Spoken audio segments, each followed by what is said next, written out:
Welcome, everyone. Welcome to the first of three Tuesday afternoons with the Renegades of middle grade. Welcome teachers, media specialists, parents, readers, and those curious among us who can't wait to hear the inside information from some of our favorite authors. I am Angie Talley. I'm the Children's Department Manager at the Country Bookshop in Southern Pines, North Carolina, your host bookstore for this afternoon and for the entire series of events. We've created a page on our website with each of today's authors listed, along with the books that they'll be referencing. I will attempt to put this link in the chat without crashing the entire Zoom, but if I do crash it, or if I can't get it in there, you can also check out the link on your own at www.thecountrybookshop.biz. The Country Bookshop was founded in 1953 by three women who loved books. One of these women was married to a Holiday House author and illustrator named Glenn Rounds, whose art inspired our logo, a lanky hound dog, whose name is Boomer. You can find the Country Bookshop overlooking the tree-lined train tracks in our charming historic downtown of Southern Pines, North Carolina. And we're an hour from pretty much anywhere in North Carolina that you've ever heard of, except Asheville or the Outer Banks, and those are that way. We're a general bookstore serving both kids and adults, and in a normal year, we host 100 or so events in shop, in large-scale venues, and in schools. The Country Bookshop is proudly connected to the Pilot newspaper and the Pine Straw magazine, both of which serve to further the Country Bookshop's goal of bringing the world to Southern Pines. One of our greatest joys is bringing books to life for children by hosting authors in local schools. We meet the coolest people that way. And one of those school events led to today, to the amazing James Ponti coming to us. James is the author of the City Spies series, and who knew he was part of a secret underground society of amazing middle grade authors. It's my pleasure today to welcome 10 of those authors from that group, the Renegades of middle grade, to share their secret sauces and insider tips with us. Welcome to the Country Bookshop. Welcome, Renegades, and here's James to get us started.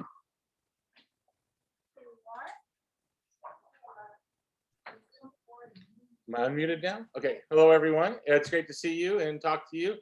I am a huge fan of independent bookstores, and among my favorite is the Country Bookshop. I was just there actually like a week and a half ago, and many of us have been there.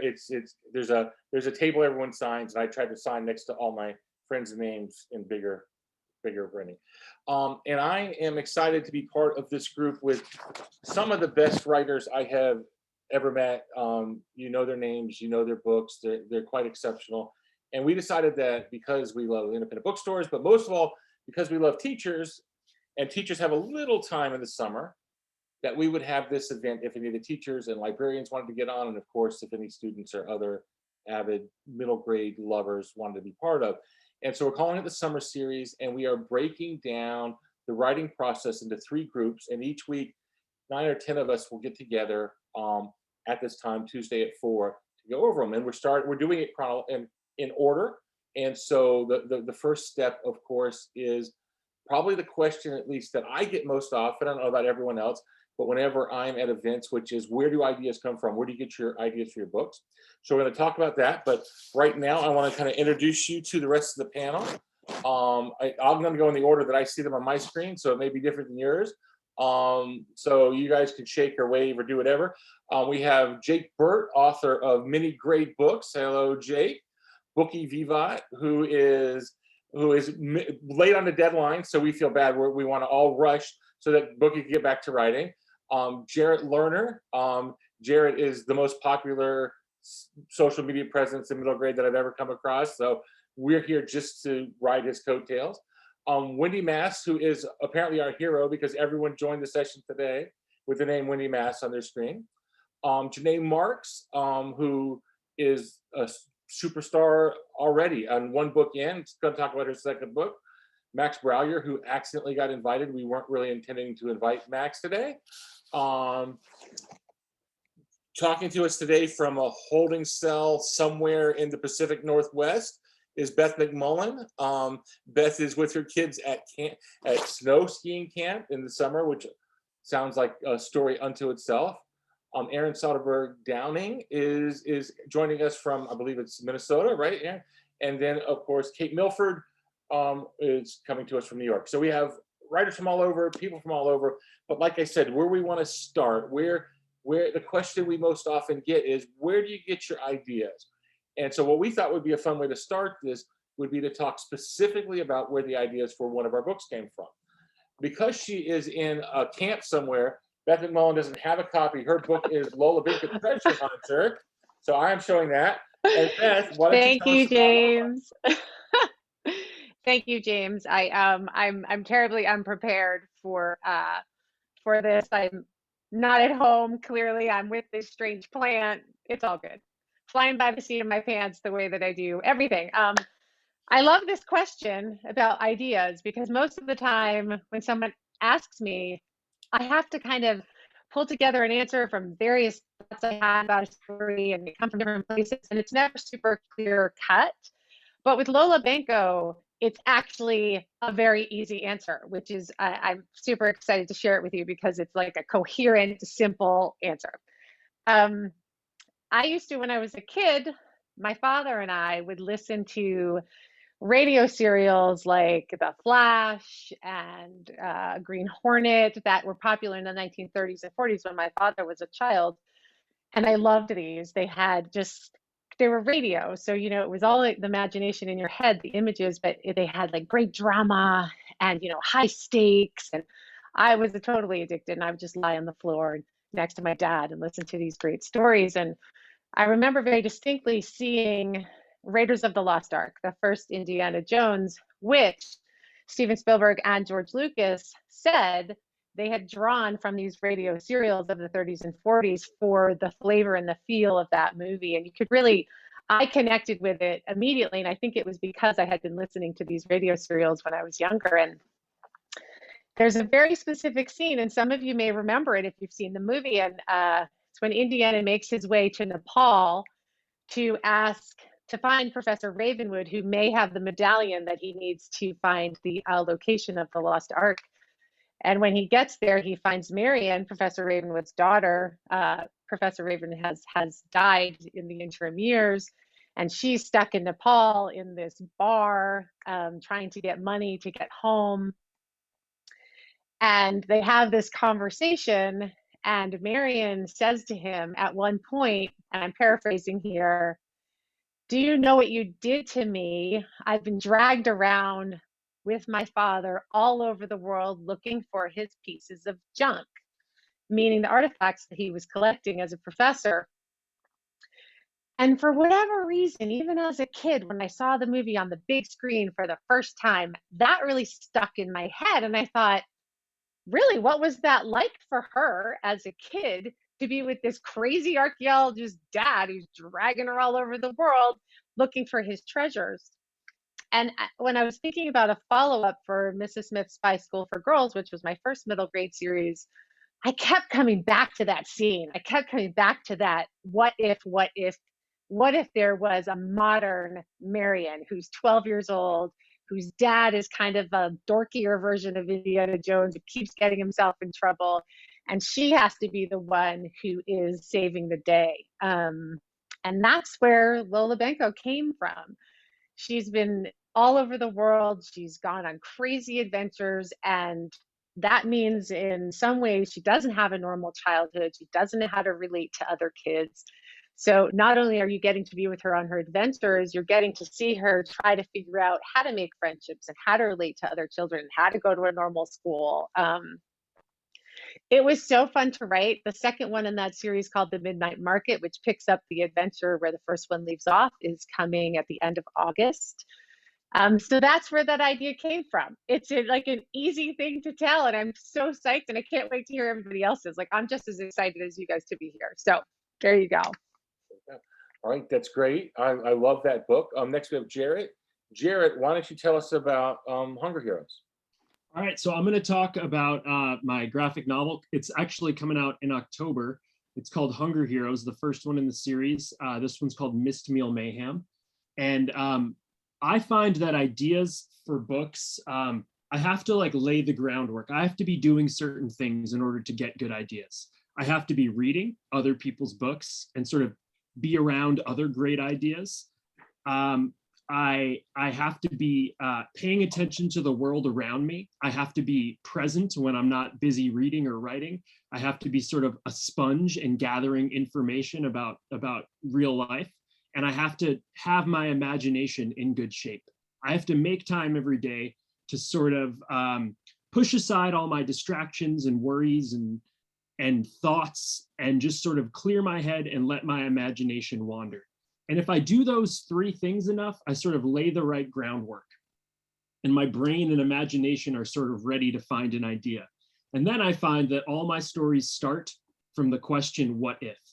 So some of those what if questions, when I get one, some of them are big enough, they have long enough legs for maybe a comic, maybe a thought experiment, maybe a short story, maybe nothing.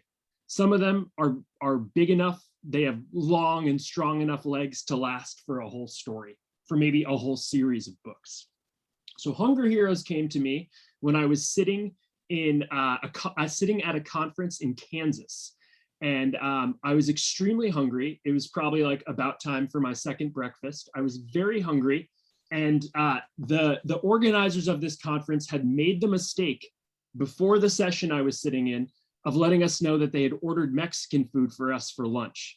And all I could think about was that Mexican food and how I wanted to eat it and how I was going to eat it and how it was going to be glorious. And I started to think, what if the food could just come to me? What if it could come and rescue me? And so I could actually pay attention in this conference session. And so I took out the hotel stationery that I had taken from the hotel in Kansas, and I drew these first inklings of the Hunger Heroes, the Hunger Patrol, Hunger Force. You can see I'm trying to figure out. And there's an avocado in here who doesn't actually make it into the story until the second book. But this is the origin. And through playing around with these ideas, I finally got these guys. They got their own whole characters and personalities, and they now have a series of books. And in this story, the first Hunger Heroes graphic novel, they are saving a kid who is sitting in class and can't concentrate and is going to fail his math test because he missed breakfast, which is kind of silly, but also, you know, millions of kids in America every day miss breakfast for various reasons. So I hope this can also lead to some good discussions and maybe make food insecurity a little less of a taboo topic and provide some empathy. So yeah, that's coming out in October, and you can pre-order it now from the amazing Country Bookshop. Thank you. One thing before she talks, I don't know if you get to hear me. If you have questions, make sure to put the questions in the Q&A so that we can get them later when we get to that. All right, I'm sorry. Now we go, and I'll stop interrupting everyone. Back to Kate. Hi, everybody. I am super excited to be here chatting with you. So I usually, when I get asked the question of like, where do your ideas come from? I have this, my go-to metaphor is like putting together a jigsaw puzzle, but there's no box and there's no picture so that you know what you're making. And in fact, the pieces aren't even there for you at the outset. You have to go looking for these pieces and collect them wherever you find them, and then hope eventually a couple of them start looking like they're going to fit together. And everywhere you go, you look for these puzzle pieces, and everywhere you find one, you like throw them into the box. And then every once in a while you take out the box and you shake it and you start seeing what fits together. And that tends to be kind of how my stories come together, that there's just a couple of these pieces that start seeming like they either fit together really well, or they modify each other in an interesting way, or they get me started thinking about things in a different way than I would have just thinking about them on their own. And so with my current book is the Raconteur's Commonplace book. And it had a very specific kind of prompt actually that started it. So a few years back, I wrote this book, Green Glass House. And in this book, a group of sort of oddball guests get snowed into an inn that belongs to the family of this kid named Milo. And starts to seem like, you know, they're a little bit dodgy and maybe some strange things are going on.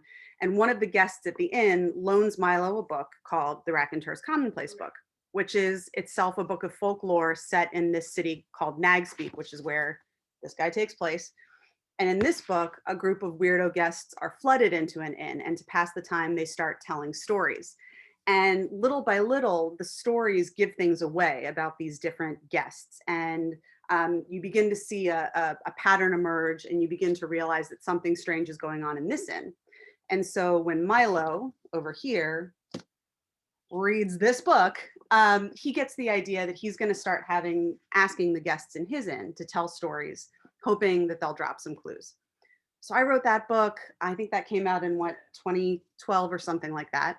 And years later, I said to my editor, like, I'd like to write the Raconteur's Commonplace book. And she was like, okay, cool. We can put a green glass house story on that. And so I can probably get that past acquisitions. And so I did. And so for this one, I had some vague ideas about what was going to go in. And I knew that it was a collection of folklore. I knew that there were 15 guests because I had said those things in Green Glass House. And I knew pieces of certain stories because I had written just like a paragraph or two of some of them back when I was writing Green Glass House. So that's like thing number, oh, my dog is about to come join us, sorry. Thing number two that I often get ideas from are other things within the shared world of these books that I've written. And so it's kind of like, what stories have I alluded to, or what characters have I introduced, or what things have I hinted might have happened in this world that I might want to tell more stories about.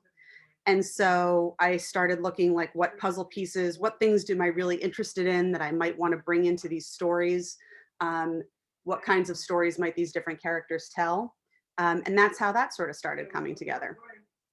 And I could ramble on and on for a bit, but that's probably a good stopping point for me.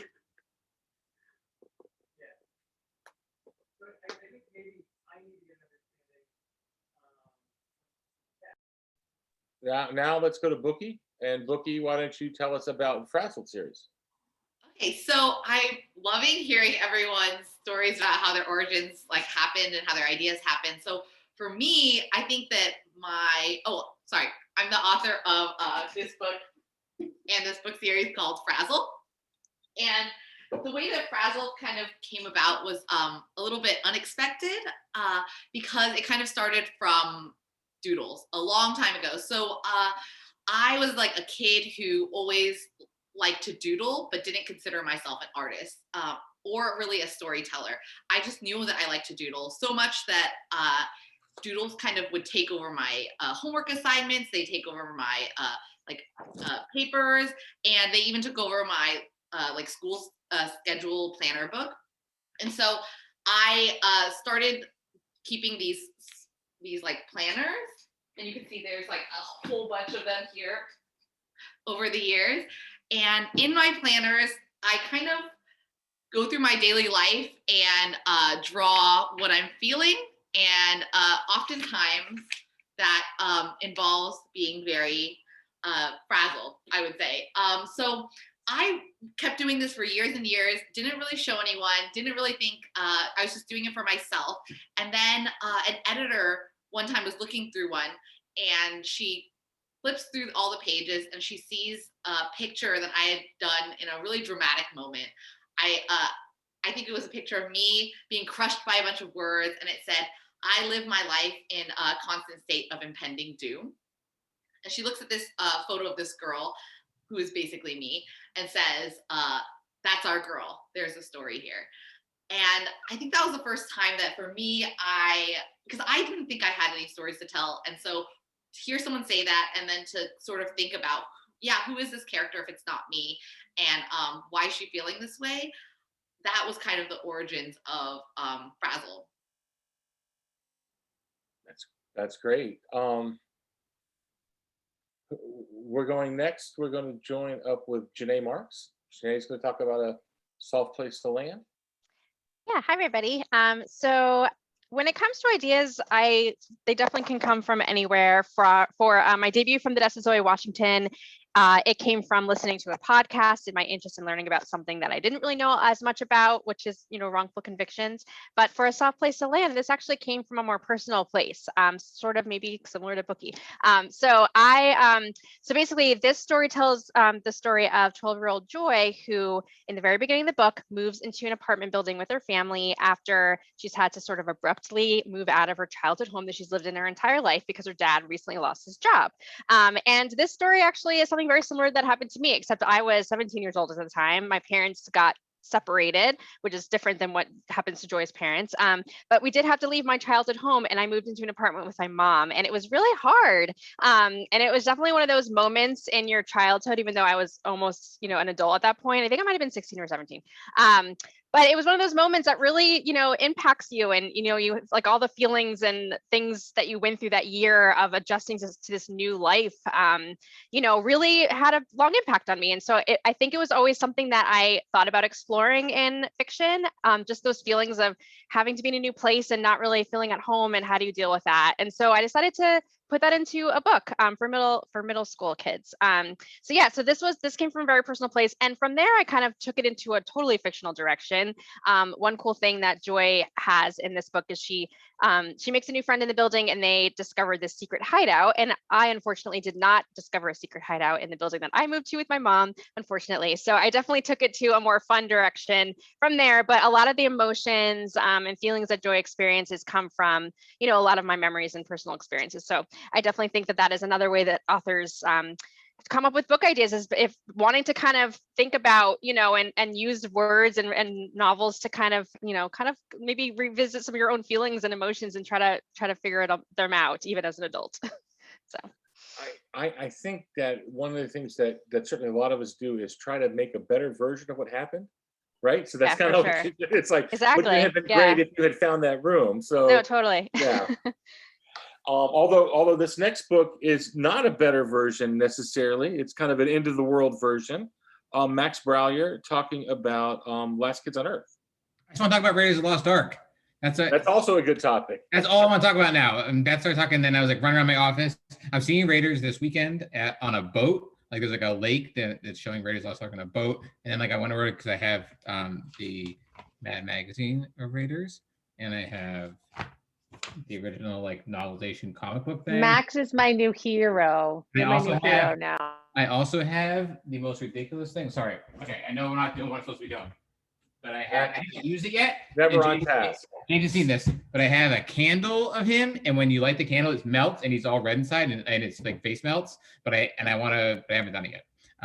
And also, oh man, Bookie's drawings are my favorite thing in the whole world. I think they're amazing. I'm surprised that you never make your deadline. There's no mystery about why that is now.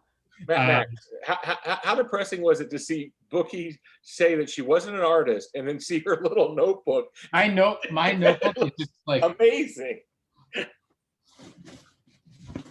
Here's a thing for the new book. It's a piece of paper in a backpack next to broken sunglasses. I write the Last Kids on Earth series, and I gave the most recent one away, so I have the photo of the new one.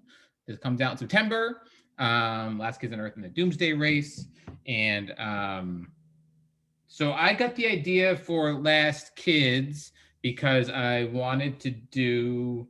I was already like writing some stuff. I had written something for adults, but I didn't really like doing that. It was a lot more words than stuff for kids. And I had, I worked in book publishing. I worked in marketing for St. Martin's Press and some other publishers. And then so at St. Martin's Press, I met people from Ross and Dunlop, and they do all like licensed books. So I was like writing like licensed books, right? I was writing stuff for like Adventure Time, all these Cartoon Network shows, and I was like, oh wait, this is fun, like writing this voice. And so I said, I'm gonna try to write in this voice, and I wanted to write about end of the world stuff because I grew up in Pittsburgh for a bit, and that's where like Dawn of the Dead was, and I used to go to the mall that like Dawn of the Dead Mall was, and I had a treehouse in my backyard, so I combined like this like way too early love of zombies with the treehouse I had in my backyard with wanting to write like the Goonies type stuff, but there were cell phones now, and there were parents that made it too hard to like do that, and I didn't want to write it in like the past because that was like probably a lot of research. So I was like, I'm going to do it now, but it'll be the end of the world, and so that's where the idea for Last Kids came from. And now like each individual book has become like a real pain in the butt because they all end off on cliffhangers now because I never can like come up with a good ending. So like the next book I have to fix all the messes up from the last book. And so what I'm working on, I'm doing a younger series, like really spooky short stories. And that is really fun because then I can just like each time it's like something, it's like 5 really like, I think they're like 50-word short stories. And those are really fun because the ideas are just like whatever weird thing I think of, or my daughter will say something, or I'll see something. And that's like, oh, these are all really fun ideas. But now like being 8 books into a series where they all pick up from the last one, I don't have, those ideas are not fun. And I don't like those ideas anymore. And that's where my ideas come from. And that's why I think, those are my thoughts about ideas. All right, there we go from Matt. Now, we go to Wendy Mass. And Wendy is a favorite of all of ours. So we'll just be quiet and let her dazzle you with a mango-shaped space. All right. Hello, everyone. Hi. I don't know about dazzle, but I will try to tell you the origin of a mango-shaped space. So I've always been really obsessed with the idea of perception and on how we all see the world differently based on, our different senses. And I kind of, after college, flew off from the East Coast to live in San Francisco for a little while, and I was going to be a parapsychologist. So I was going to really learn how like ESP works and all that stuff. And, all of this like totally horrified my parents. And eventually I realized that rather than, studying this and being a parapsychologist, I wanted to write stories instead. So kind of switched gears and went off to grad school, and I had the opportunity to listen to the late, great Paula Danziger speak. And I was, I'd grown up with her books and was a huge fan. And she said, ideas come from 3 places. They come from your experiences, your observations, and your imagination. So that stuck with me. And I had been filling, notebooks with story ideas as I was growing up and kind of preparing to write my first book, but didn't know what I wanted to write about. And knew that to break into publishing, with a first book and to get a publisher to take a chance on you, you needed to come up with something that was fresh and different. And I didn't know what that was going to be. And I was thinking about what Jarrett was saying about how, that conference organizer had mentioned that he was going to have Mexican food for lunch. What if she had come in and said, you're having pizza for lunch? Like his whole book series wouldn't exist in the world. And I love the idea that like, if we just turn the right corner at the right time, it could change your whole life. And in the case with Mango, which I will hold up here. This is the old original cover. I was walking through my local public library and literally stumbled across this book and, reached down to pick it up, and it was called The Man Who Tasted Shapes. Let me see if my little low-tech version of holding something up will work. So it's this one right here. You can see all these weird colors and shapes and patterns sort of. And I was a 6th grade library aide. And once you're a 6th grade library aide, you cannot leave a book, out of the Dewey Decimal System. It has to be in the right place. So I picked that book up, planning on just shelving it in the right place, and kind of took a look at it instead and saw it was about this man with this condition called synesthesia, which is where your senses are kind of cross-wired in your brain. And in his case, the senses of taste and touch were crossed. But the more I read it, the more I realized that different senses can cross in different ways, and that standing there, like I can still picture standing in that library, getting a chill, realizing like I found what I wanted to write about. And it was kind of tied in with my love of how people see things differently. And you can never tell by looking at someone what they're thinking about or what they're going through. And so I stood there, you know, took out the book, read the book, met people who had synesthesia, really jumped into research, found how much I loved that. And I too was a big Indiana Jones fan. So I love the idea of doing research is almost like you're searching for buried treasure. You're searching for little nuggets of things that people haven't seen before to throw in. So that is pretty much the story of A Mango Shaped Space. I just wanted to show you, in case anyone out there is interested in writing stories as well, this is the book that allowed me to write not only A Mango Shaped Space, but all the books that came after it. And it's from a learning annex class that I took back when I still lived in San Francisco, called How to Write a Book on Anything in 2 weeks or less. So granted, I have never written anything in 2 weeks or less, but it really shows you how you can kind of blueprint your novel and outline a novel in that period of time, and shows you how to kind of flesh it out from there. So that is that. And I will spare you guys the list of rejection letters that I have on this long, well, it's actually like a rolling pin, and I bring it to schools to show the importance of persevering and not giving up on your dreams, because there's 50 rejection letters here for this book, 48. And I managed to lose the acceptance letter and kept all the rejections. So, and it won a ton of awards. So obviously they don't know anything. We jumped over a mistake. Jake Burt. This is the one everyone's dying to know, because Jake wrote a book about an epidemic, pandemic shutdown. So tell us, Jake, did you know things that we didn't know about the world? Dear God, no. And I still don't know anything about the world that anybody else knows. I am, however, needing to apologize because I am the one that invited Max. So sorry about that. It's okay. You know, Max and I are buddies.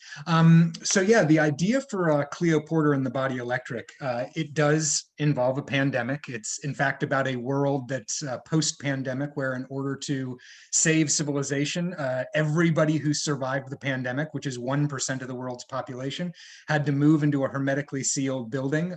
They live in apartments and they never meet any other people. They never leave the apartments, and in that way they prevented the disease from spreading and from wiping out humanity completely. But the idea for the book didn't come from a pandemic. I started writing it 2 years before COVID was even a thing. It was actually inspired by something else that was in the news at that time. Normally, I get my ideas for books by looking at an article I read, or something like that, so maybe Indiana Jones or some piece of media that I've encountered, or something that happens in my classroom. I'm a 5th grade teacher, and I have brilliant students, and sometimes they inspire me, and I'll ask big questions, and I'll try to take these questions to the extreme. And some of that went into Cleo Porter and the Body Electric. For example, I read an article that was talking about how Amazon.com was going to pilot drone delivery of whatever you ordered from Amazon. And at first I thought, that's a terrible idea. Drones flying through New York City to deliver things. What if one of them fails and crashes in the middle of Fifth Avenue and causes a huge, accident or something like that? The insurance alone would be prohibitive for anybody but Amazon. But in asking those questions and thinking about that article, I then asked, so what if that worked? And what if it worked so well that we never needed to go out again? Drones could deliver everything. And what if it worked so well that we didn't go out of our houses anymore, because we could connect with people via the internet? And if we didn't need to go out to get things, then what if we were just stuck inside? And what kind of world would lead to that? And that's where the idea of the pandemic came from. But all of that was sort of superimposed upon the original genesis of the story, which came out of what was happening in the news at that time. 2 years before COVID was the big news. The big news was that at our border, especially our southern border, children were being put in cages. And if you're a teacher, if you're somebody who writes for kids, if you are a human being with a heart and a soul, I think you probably had, like I did, a visceral reaction to that news. I won't speak for anybody else. I had a visceral reaction to that. I found it deeply, deeply upsetting the way that things were being handled down there. And my response was a desperation to read about compassion. I wanted to look and see some instance of pure, unadulterated, unfiltered compassion, because I thought that was lacking in what was happening at the border and the way people were being treated, especially children. So almost as a form of catharsis, I decided to write a book. I didn't know what kind of book. I decided to write a book where the main character would be archetypal compassion. She would be compassion personified. That would motivate everything she did throughout the book. That would be her primary decision-making raison d'etre. And that's Cleo. And so then I needed to find a chassis, a story within which to put Cleo. And that's where the idea of this post-pandemic drone world came to be. All right. Erin Soderbergh Downing has a new series that has just started. Why don't you tell us about that, how you came up with this idea? Yeah, I will. Okay, so I'm Erin Soderbergh Downing. The Great Peach Experiment is the name of the series, and the first book is When Life Gives You Lemons, Make Peach Pie. So just super quick overview. It's about a family that have been really broken ever since the death of their mother. And when the book opens, they find out that one of their late mom's inventions has just sold for $1 million. And the dad decides to invest part of that money in buying a used food truck and taking his kids on a trip around the Midwest to sell pie. So the idea for this story, I have always wanted to write a road trip story, and I have been looking for the right series in which to do that. But this idea actually came from one of these scratch-off tickets. So we take a lot of road trips as a family. And one time my kids convinced me to buy one of these stupid tickets that no one ever wins on. And my kids, before we scratched it off, were like, but what if we did win? What if we scratch it off and we're millionaires? And so that got us all sort of brainstorming, what would we do if we suddenly had $1 million? And we started talking about ways we would spend that $1 million. And in fact, some of my son Henry's ideas for how he would spend $1 million ended up in the book as sketches by one of the characters. So getting like a private limo to drive you to and from school, traveling to space. And I thought I could come up with one of those big things, but what if I made this a pretty basic story about this sort of big adventure that a family takes after coming into a ton of money? So growing up, I had a lot of different jobs that I wanted. And the biggest and boldest one was that I always wanted to be a professional world traveler. So when I started writing this book, using the scratch off ticket as my impetus, and the what if that you keep hearing all of us talk about, what if this, that's really where most stories come from, is that what if. I thought I would like to spend that money on travel. And so let's come up with a fun way to do that. And so after throwing my family into an RV to see what traveling around the country squeezed into a tiny little space together with a bunch of teenagers would be like, I started writing this book. And so that's where the idea came from. Next week, we'll talk more about the development of the idea and the plot and the characters. As the last person, I get to give that little doo. Well, actually, I'm the last person. Oh, right. So my name's James, and I am the author of City Spies, is my current series, what I want to talk to you about. And so the previous book series I wrote was called Framed. And Framed is about a boy who's 12 years old and solves mysteries with his best friend, kind of like Sherlock and Dr. Watson, set in Washington, D.C. And the day I finished the second book, Vanished, which was, like Booki, well past its deadline. The day I submitted it was we were supposed to fly to England to visit my son who was in school in England that year. And my wife's a school teacher, and when she left, I was just finishing it. And when she got back from school, I still hadn't packed, still hadn't showered, still hadn't finished the book. And so I had to rapidly just finish the book, send it, throw clothes in a suitcase, and hop in an airplane. And so we flew all night, and the next morning, because we were so excited to be in Europe, my wife's first time there, see our son who we hadn't seen in months, we just started going. So I had like no sleep. But writers are always writing. And I have this belief that stories come from questions, but you have to always ask yourself or think of, every person is a character, every place is a setting, and that every picture tells a story. So less than 24 hours after finishing the first draft of this was us in front of Buckingham Palace, my wife, my son, and I. And it was great. And we were having a great time. And my wife's like, well, and so because I had finished the second framed book and I couldn't rewrite any of it until my editor got back to me, I started working on the third framed book. And I started thinking, well, maybe the characters will come to England. And so as we're walking around London that day, I started thinking, well, we could have a whole thing with Sherlock Holmes. That could be the reason they're here, and a Christmas vacation or whatever. Well, a couple of days later, we were in Paris, and my wife is like passing out. Everything's so gorgeous. And I'm thinking, well, maybe they can come to London and Paris. But I started thinking about the Brady Bunch. And when the Brady Bunch would go to the Grand Canyon, or the Brady Bunch would go to Hawaii, it felt like, really? We have to cheat and have these like adventures. And I'm like, I'm jumping the shark in the third book in the Frame series. And so I thought, who would go to these places? Because I wanted to set a story in London, in Paris. And I started thinking about, and the big cities led to, well, there could be spies, or the kids could be spies, and they could take their names from the cities where they're from. So one would be called Paris, and one would be called Sydney, and one would be called Brooklyn.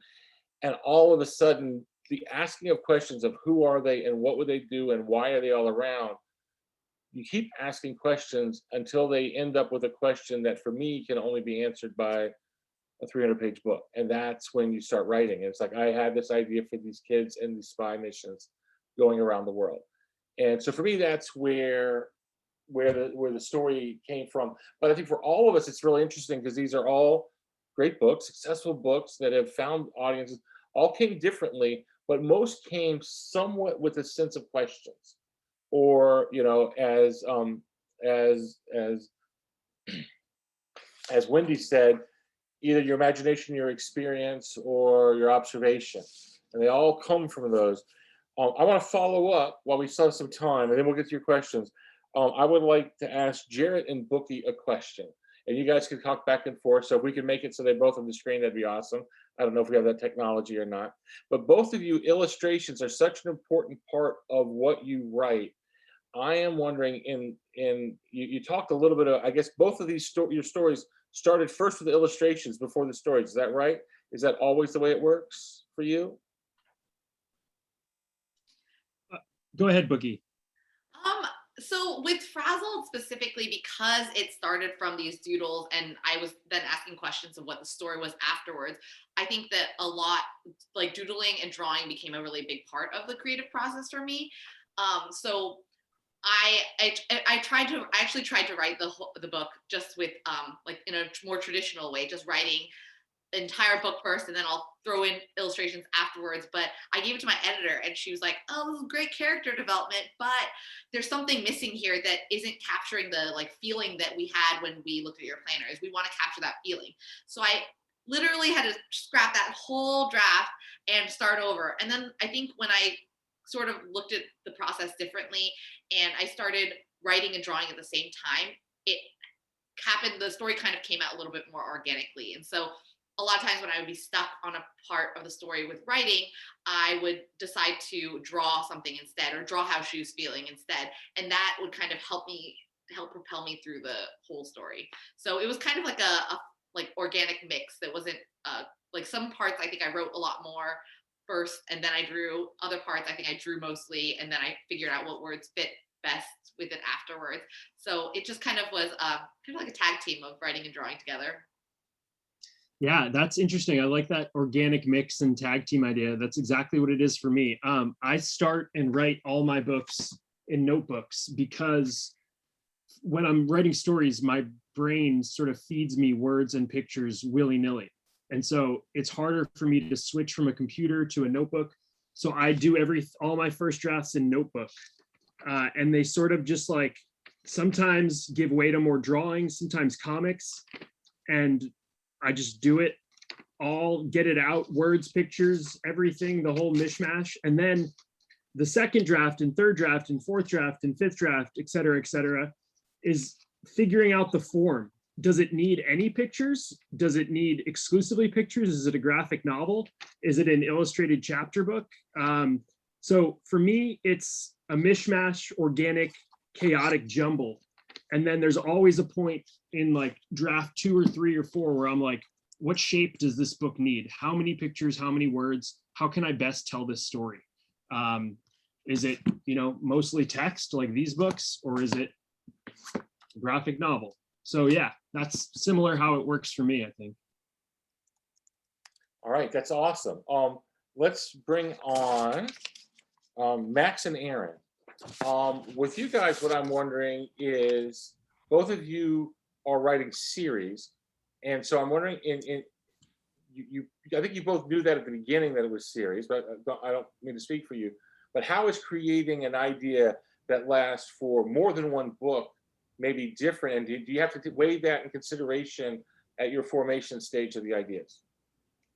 Yeah, I mean, I don't know about you, Max, but characters are so much more important to me, like really strong character development when you're trying to create a series, because you're going to be using those characters over and over again. And each book isn't so much figuring out like one single character arc. You need to kind of figure out what that character's growth is going to be in this particular novel, but also kind of thinking about it long term. So yeah, I knew this was going to be a series going into it. So this book has a big hook. I mean, it's a family that buys a food truck and travels around, and spoiler alert, they sell the truck at the end of the first book. And so, I had to have, sorry to ruin it for everyone. They do sell it, but they go on, and I am starting to work on the third adventure that this family has. And there's no food truck in the next few. So you kind of have to think about those characters and like, what is the growth of this family as a whole, and what kinds of fun adventures can they have together where it's all not sort of draped across one single concept, but really more like, again, the characters. It all revolves around just the characters. I'm not a big character guy. Yeah.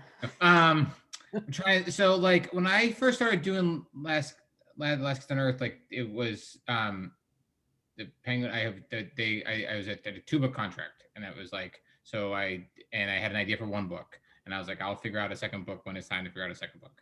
And but I didn't know until like I got into the second book, like how to flesh out the world or make it bigger. Like I had like a smaller sort of individual story. It was like almost like the first book is almost like they're all kind of coming together, and at the end it's like, then I was like, okay, now they're all together as a team, but now what?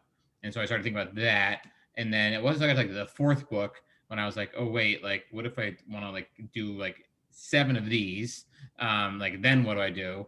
And so I started sort of like kind of really try to come up with like bigger, larger stuff, but I find it really hard not knowing like, now I know for the first time like how many books I think there will be, but up until that point, especially because it's like now become like, it started off as like kids goofing around a treehouse fighting zombies, and like they can play dodgeball at Target because it's the end of the world. Now it's like full on like bootleg Lord of the Rings, and I'm like trying to figure out like how to like do that, and it's exhausting, and I don't know what I'm doing, and I'm trying to figure it out. So the one thing that I know that I try to do is I have a destination now, and I know when it's going to sort of like end, I think. And then I try to make each book feel very much like its own thing.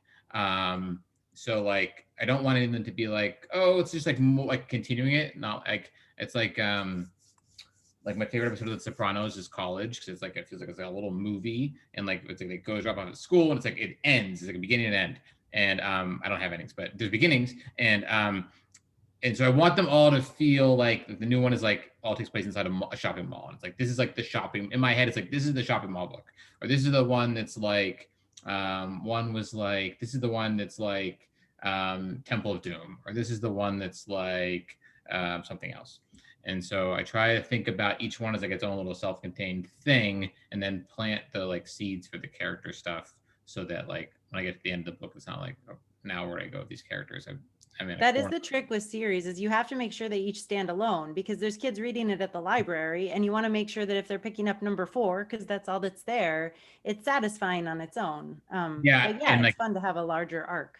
the recaps now at the beginning of these books are so absurd and ridiculous. Like this, it's like, I know it's you're supposed to be able to do that, and hopefully like it would work like that, but I don't know if it would anymore. It's like 9 pages of like, and then there was a zombie war, and it's gotten really ridiculous. Yeah. All right. All right. Next up, we have Beth and Kate.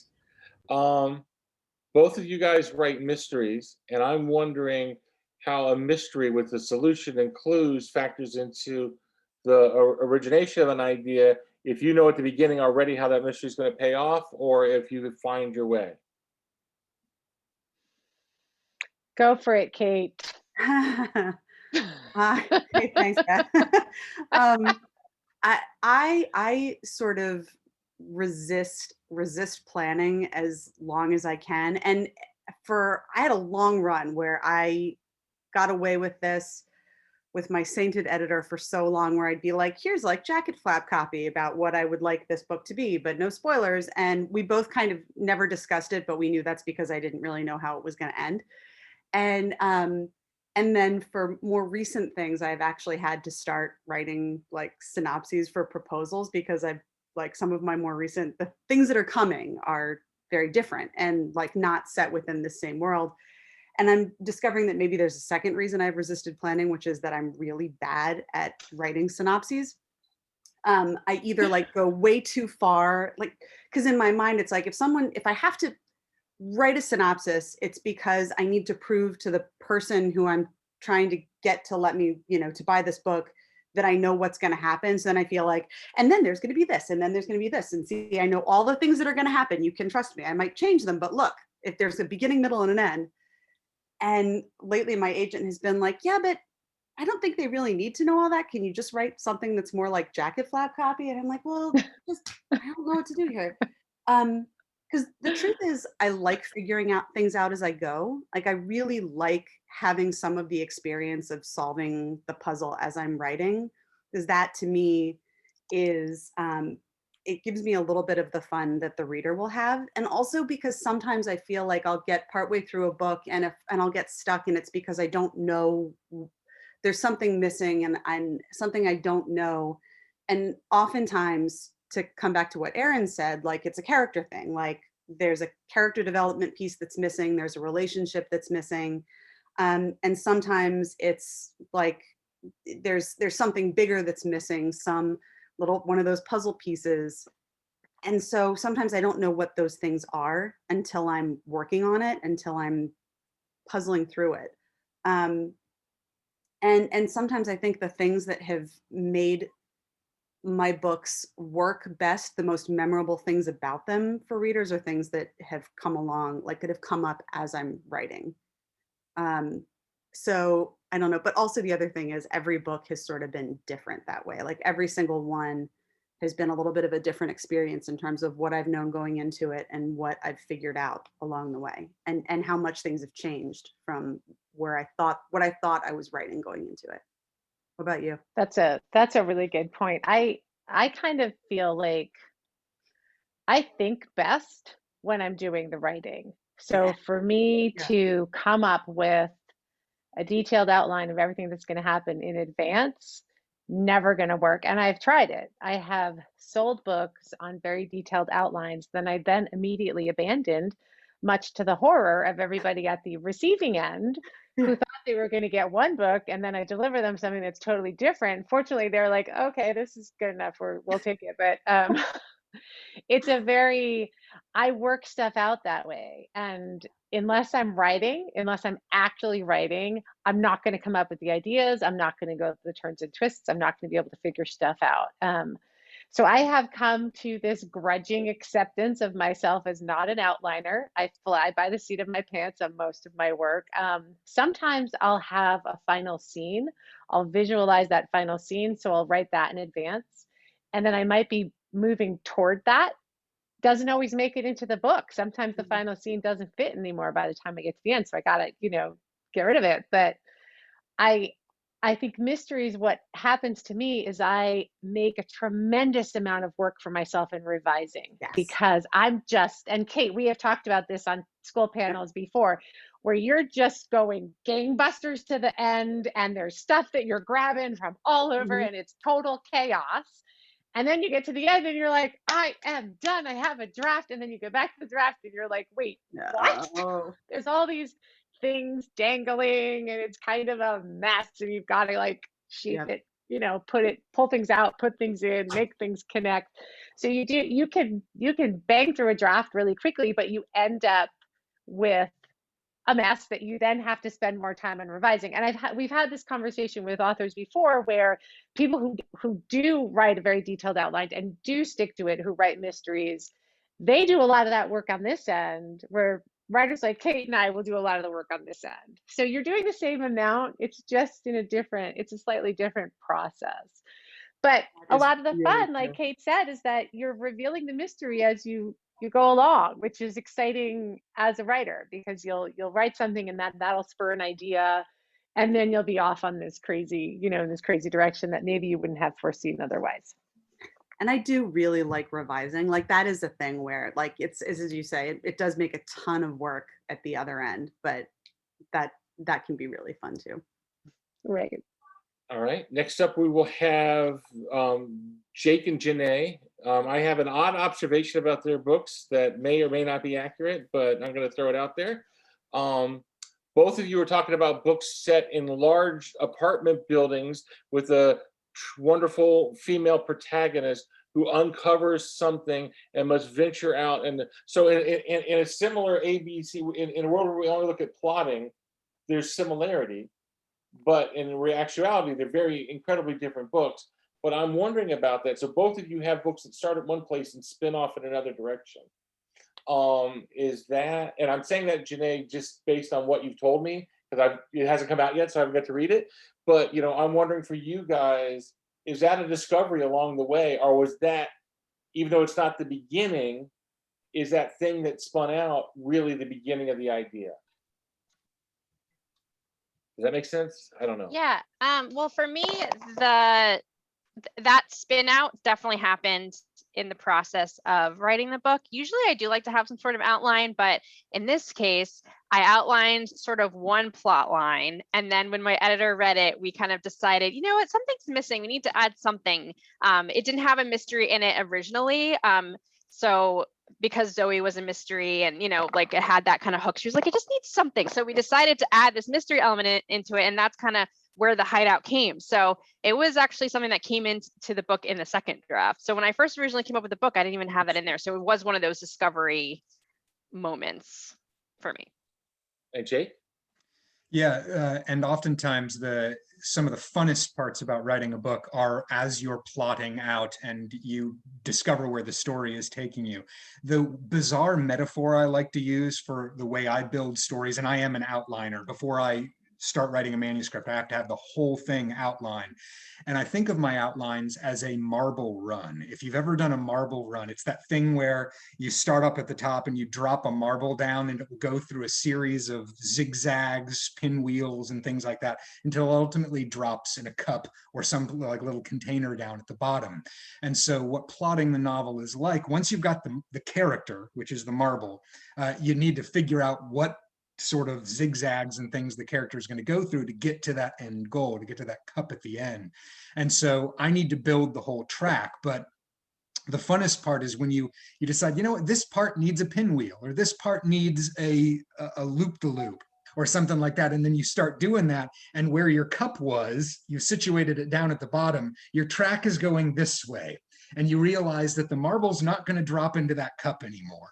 And so that's the funnest part of the actual plotting of a novel. And indeed, that's where a lot of different branch off ideas can come from. You've heard from some other authors like Kate, for example, who talked about, oh, some of my ideas for novels come from having written previous novels, and all the little Easter eggs or threads that I didn't tease out as much from those novels have become the genesis of a new novel. And I think there's a lot to be said for that, because I certainly feel that in my own writing process as I'm going through and outlining and then ultimately writing the book. And of course, as Janae suggested, editors can come sweeping in and completely change the trajectory of your book as well. And that's a whole lot of fun too. Or like you said, I like to outline as well, but sometimes, you know, as you write, you realize, like you said, with your track, you realize that you might, even though you outlined it, you thought you had it all figured out, as you're writing, you might figure out that there is a better direction to go in. And then that kind of, you have to pivot mid-draft, which I've definitely experienced. Yeah, because sometimes the book just doesn't work at all. Yeah. You gotta fix something. All right, Wendy, if we can put Wendy and me down now I know we are at 5 o'clock, so which was our target. We have one more question with Wendy and me, and then if you have to leave, go ahead and leave. That's true of authors too. But after Wendy and I go through this, we will go and we will try to answer the answer quickly in the Q&A so that everyone gets addressed. Thank you guys though. Next week it will be plot and character. Christina Diaz-Gonzalez will be leading the way, so it'll be much more efficient, and I'm sure you won't run over time or anything like that. But Wendy, you know, in my City Spies books, I do a ton of research, and that helps me come up with stories. And I have to think, the way you said you stumbled across synesthesia, that research, well, I don't have to think, I don't know. Was research a part of what you did first to lead the story, or as you went along the way, or how did research factor into your ideation period for the book? Well, since I knew that I didn't have this condition, I wanted to make sure to be as accurate as possible. So that was really important to me. And at this point, the internet was like a fledgling little thing, but I went to what was probably askjeeves.com and typed in synesthesia and came up with this organization that had just started, the American Synesthesia Association, something like that. And I reached out, and they were having their first meeting at Yale University, which was about 2 hours away from where I lived at the time. And they were kind enough to invite me to sit in. So I got to sit in with a group of like 70 synesthetes who all had different kind of versions of it. And one of the things that is commonplace with people with synesthesia is their letters and numbers are different colors. So I got to hear, you know, people arguing over if the letter A was red or if it was blue. And that was just, you know, a great education, and hearing their stories and how their synesthesia played out in their life really fed into a lot of the story. And then a few of them that I, you know, was able to kind of bond with and have a more personal relationship with, I would send them parts of the book. And they would tell me, you know, yes, this is what I see when I hear sounds, you know, what different colors and shapes appear in the air. And this is what it's like when I have acupuncture. So I was able to write that into the story. So the research, especially in that book, really fed into the plot line a lot. And I joked about it earlier when we were in the pre-session, but when I was waiting for this to start and I was sitting at my desk with nothing to do, I just started rereading that book, and it's breathtaking. The first 12 pages are just breathtaking, and it's such a well done book. So thank you for that. Let's put everyone in the gallery view, and we will try to answer these questions rapid fire style. I just want to say to everyone out there though that I love this group of authors. When we started working and founding and coming up with Renegades of Middle Grade, the goal was this: great writers, better people. And these are some of the best people I know. And we will now try to answer your questions. Everyone unmute yourself, and I'm going to throw questions at you. I'm going to put you on the spot with no warning. Booki, Kelly Delaney wants to know, do you carry a small notebook with you whenever inspiration strikes? Or are you like Max and you write it in your shower? Which is it? I do not write in my shower, but I do have shower thoughts. So I'm like, shoot, I gotta finish my shower so that I can like quickly write it down. Otherwise I'm gonna lose it. But because I keep these planners, I carry them with me everywhere. And normally my planners just have like my schedule or what I'm doing or what I did that day. But then there's a back section that has like a lot of blank pages. And so a lot of my like sort of random funny ideas will kind of be put in there. So it's kind of like a hodgepodge mix of weird stuff in the back. All right. So someone asked me, how do you know when a series will end? I don't know. It's when my editor tells me they're no longer interested in buying any more books is usually the way I know that a series is ended. And that's what happens. You always hope out. I remember once I thought Dead City was going to end at the second, and I had a cliffhanger, and I told my agent, I said, I feel bad ending the series on a cliffhanger, and she's like, don't you fix that? Don't you let them off the hook? Make them buy another book from you. And so you don't really know. At least I don't really know. Kate, how long did it take you to write the Raconteur's Commonplace book? Oh man. Well, so the earliest small parts of it were part of Green Glass House. So, but it was kind of like I was just writing what I needed to write for Milo to like take something from what he was reading and act on it. So there's like maybe 3 or 4 little single paragraph moments in it. One of them is the very beginning of the book though, like the first paragraph. So like that was early, let's say maybe like 2012. And then that book didn't sell. I sort of had then ideas about, you know, what if I get to write it? I knew I wanted it to have this particular shape and things like that. But I didn't sit down to actually start drafting it until must have been like 2017 or 2018, I think. I had written one story, actually maybe even earlier, that was I wrote for a school visit so that I could tell it. Like I wanted to have a story that I could tell, because that's what I like to do when I go in for school visits. And that was probably from like 2011, 2012 also. So parts of it go back that far, but actually sitting down and drafting the thing, by the time I could do that with my schedule and there was nothing else that was due, it was probably 2018. And I think I had to do that in 4 months for a first draft. And then of course, 4 months, but after that, 12 years, right? So Yeah. some combination of 4 months and 12 years. All Yeah. right. We have answered, Wendy has talked about her research, but Wendy, we have a question here. What keeps you going after all those rejection letters? Which one, just goes to prove there's 48 idiots in publishing, but go ahead. What keeps you going? Many of whom I met afterwards and were very nice to me. What kept me going? I mean, you learn, you have to develop a thick skin for sure. You have to remember that it's not you who's getting rejected. It's the story doesn't sit right with that editor. We don't always love, everything that we might pick up from the library might not be right for us to read. So I kind of really had that in mind and just kind of kept going. And I knew if I couldn't sell this story, I was going to write another story. So I think that's kind of what did it.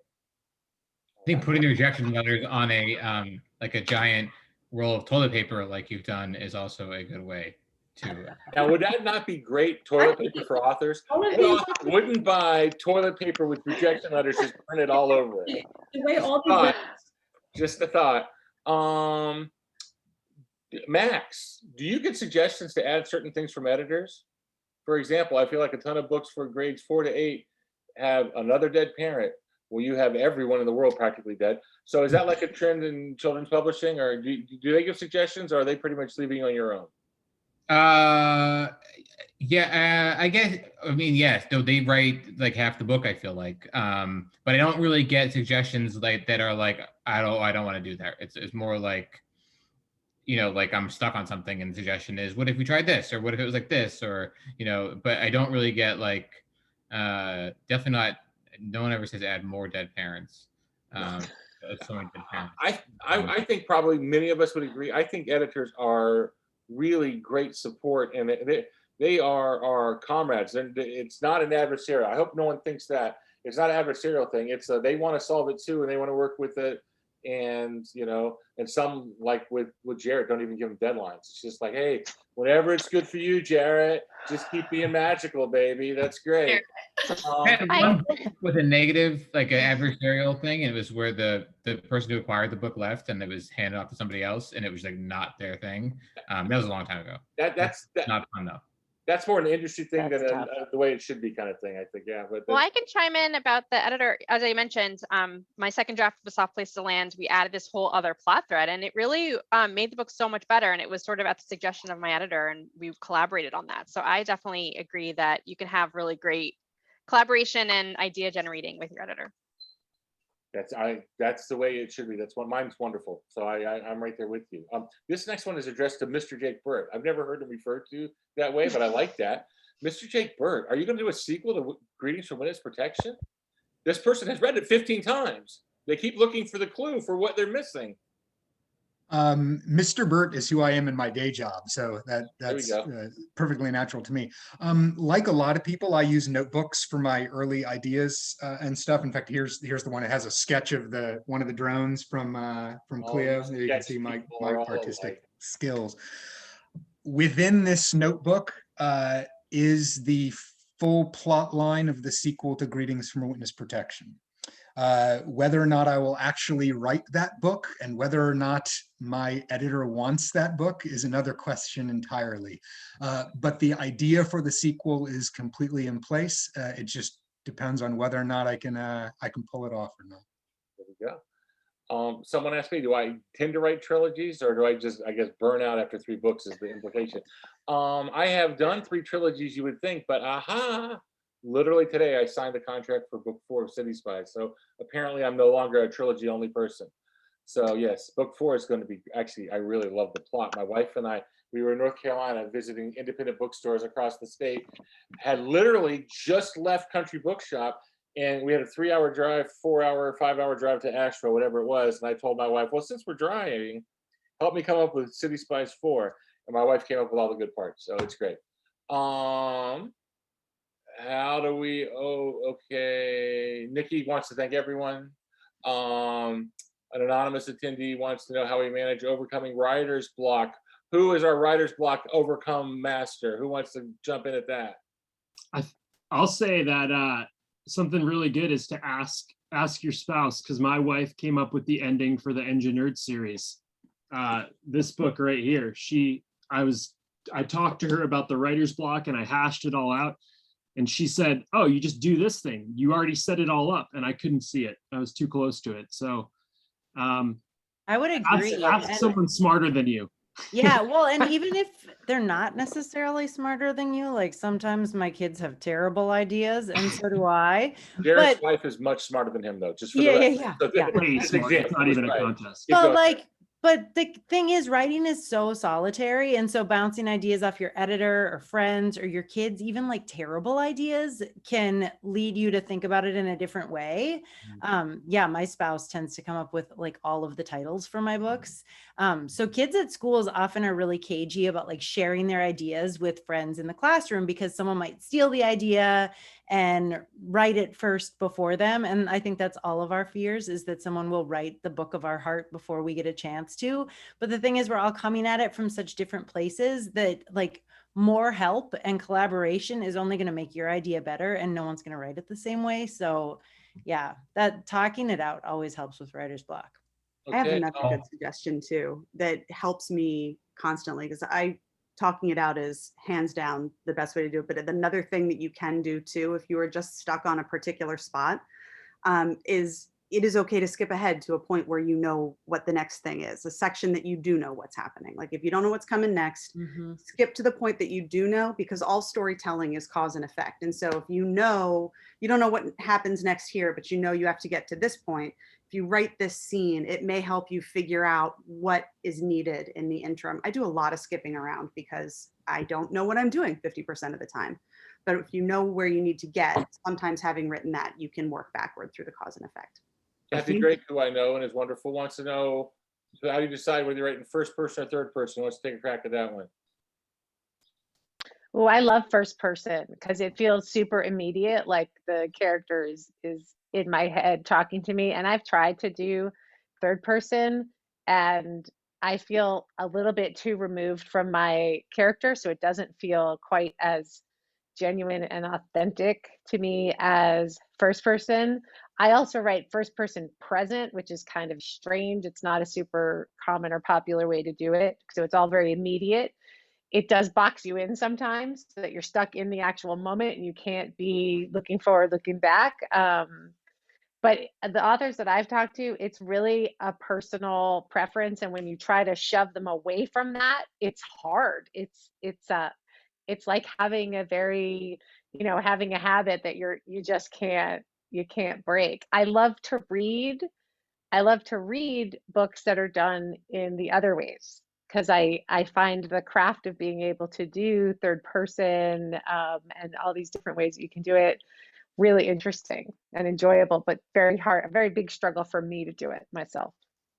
2 questions here for Jake. We'll do these quick. Jake, do you ever involve your students, and how do you manage the time for writing and teaching? I do most of my writing in the summer, so nowish, and I save revising and things like that for the actual school year, because it's hard to get into the authorly headspace when you're also teaching kids. And I do involve my students in at least doing like first pass pages, things like that. I'll sometimes read them stuff, but I do share my rejection letters with them when I'm teaching how to edit your work and how to take critique graciously and how to deliver peer feedback graciously.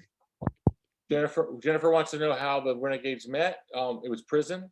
We were all in the same cell. There's a literary wing at some prisons. A lot of people don't know this. No, we met mostly at conventions. Everyone here already knew one or hung out with the other, or and then we're fans of like we're all fans of Wendy's already. There are different ways. It's like asking Wendy to join the Renegades for me was like asking the most popular girl in middle school to play Star Wars with us, where I was going to be Han and she could be Leia.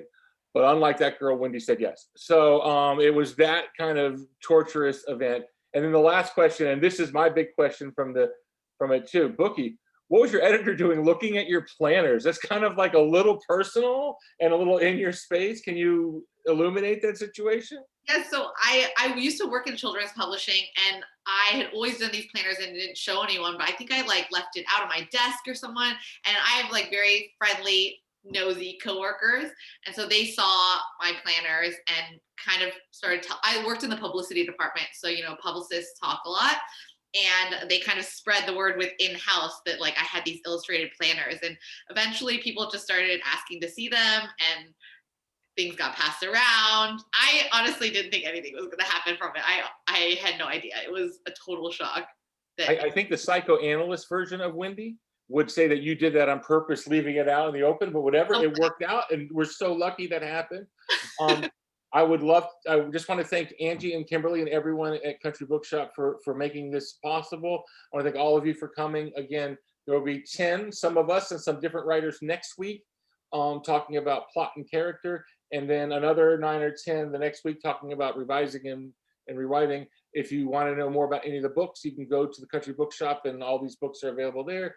You can go to your library. You can follow us on social media individually or whatever, but we truly appreciate it. And for all the teachers and for all the young readers out there that are watching, thank you. That's the greatest compliment that you could pay us, is to take the time to read our book, even if it's like Jake's and you're reading it 15 times. That's amazing. And maybe you should read other books, like Jarrett's book's pretty good. Give him 12 reads in there. But thank you all, and for the educators out there, including those on the panel. What you just went through this past year is all we can do is applaud and clap, and please let us find ways to help make your job better and easier next year.